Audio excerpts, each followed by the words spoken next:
Sa pagpanaw ni Pope Francis, muling bumalik sa alaala ng isang ama ang mapait na sinapit ng kanyang anak nang bumisita ang Santo Papa sa bansa noong 2015. Sa gitna ng pagdadalamhati noon, pananampalataya ang kanyang naging sandigan. Narito ang agenda report ni May Rodriguez. Sariwa pa sa alaala ni June Padasas ang pagkamatay ng kanyang nag-iisang anak na si Cristel, 10 taon na ang nakalipas.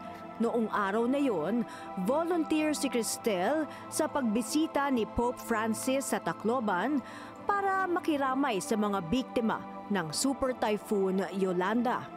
Sa kasamaang palad, bumagsak ang isang scaffolding at nadaganan ng speaker si Cristel.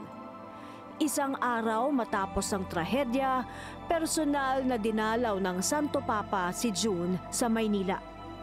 Isang dalaw na nagbigay sa kanya ng lakas sa gitna ng matinding pagdadalamhati. Ngayon, heartbroken muli si June dahil sa pagpanaw ni Pope Francis. Pero lungkot, pero naging masaya kasi sabi ko, nakamay na siya ng Diyos, wala siyang naramdaman sakit. Doon, paraiso ng puntaan niya. Wala na siyang maramdaman ng sakit sa katawan, nakapahinga na siya.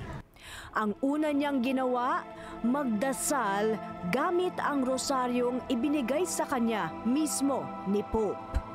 Siguro, mas matuwang-tuwa na makita na silang anak ko dyan. Yun ang kahapon inausap ko yung anak ko sa altar Kasi nagsindi ako ng kandila. Sabi ko na, wala na si Pope Francis na nanonood. Salubungin mo lang yan. Gabayan mo punta sa kaharian ng Diyos.